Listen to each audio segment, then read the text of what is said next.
నమస్తే. ఆ పేరు వినగానే ఎర్రజెండా గుర్తుకొస్తుంది. ఆ కాలంలో జమీందారీ వ్యవస్థకు బడుగు బలహీన వర్గాల తరపున పోరాడిన విప్లవోద్యమం గుర్తొస్తుంది. ఆ ఉద్యమాన్ని 4 దశాబ్దాల పాటు నడిపిన ఉద్యమకారుడు గుర్తొస్తాడు. కానీ న్యాయం కోసం ఆయన ఎంచుకున్న హింసా మార్గం చివరికి ఆయన ప్రాణాలే తీసింది. దేంతో మొదలైందో చివరికి దానితోనే అంతం కావాలనే సామెతను నిజం చేస్తూ తుపాకీతో మొదలైన ఆయన ప్రస్థానం తుపాకీ గుండెకే బలయ్యేలా చేసింది.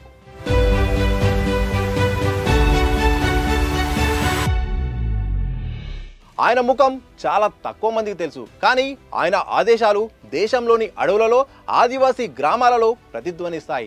ఆయన సాధారణ వ్యక్తి కాదు. మావోయిస్ట్ పార్టీ ప్రధాన కార్యదర్శి, కేంద్ర కమిటీ అధిపతి. ఆయనే నంబాల కేశవరావు. ప్రపంచంలోనే అత్యంత ప్రమాదకరమైన నక్సలైట్ నాయకులలో ఒకడు. మధ్యతరగతి కుటుంబంలో పుట్టి పెద్ద చదువులు చదువుకున్నాడు. కానీ అంత చదువుకొని కూడా ప్రాణాలు తీసే నక్సలైట్గా ఎందుకు మారాడు? జీవితంలో ఆయనను నక్సలైట్గా మార్చిన పరిస్థితులేంటి? ఆయన నక్సలిజం ప్రస్థానంలో ప్రధాన కార్యదర్శిగా ఎలా ఎదిగాడు?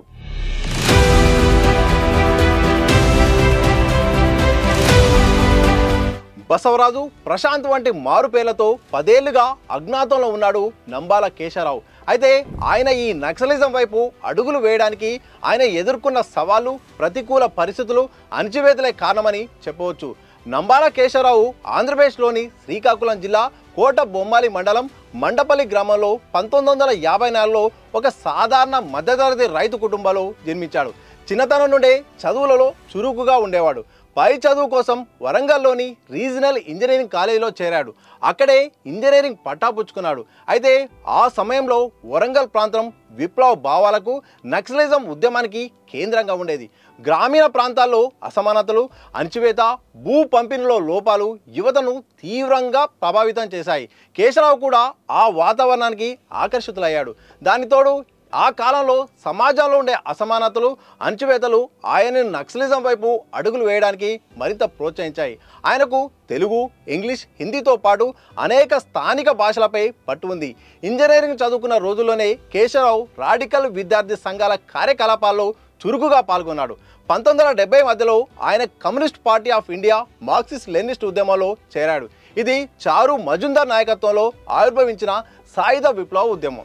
భూస్వాములకు వ్యతిరేకంగా పేదల హక్కుల కోసం పోరాటం ఈ పార్టీ ఉధృతంగా చేసేది. ఇక మొదట్లో గెరిల్లా దళాలకు నాయకత్వం వహించిన కేశవరావు క్రమంగా పార్టీలో తన స్థానాన్ని పదిలం చేసుకున్నాడు.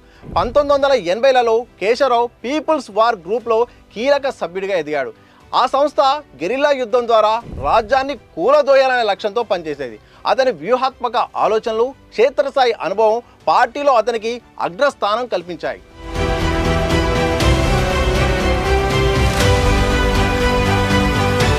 2004లో అప్పటి people's war group Maoist communist centre of India విలీనమై కమ్యూనిస్ట్ పార్టీ ఆఫ్ ఇండియా మావోయిస్ట్గా ఏర్పడింది.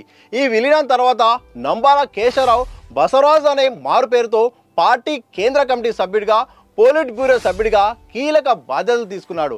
ఆయన పార్టీ సైనిక వ్యూహాల రూపకల్పనలో ప్రధాన పాత్ర పోషించాడని అంటారు. ఆకస్మిక దాడులు, పోలీస్ బలగాలను లక్ష్యంగా చేసుకోవడం వంటి వ్యూహాలను ఆయన పర్యవేక్షించేవాడు.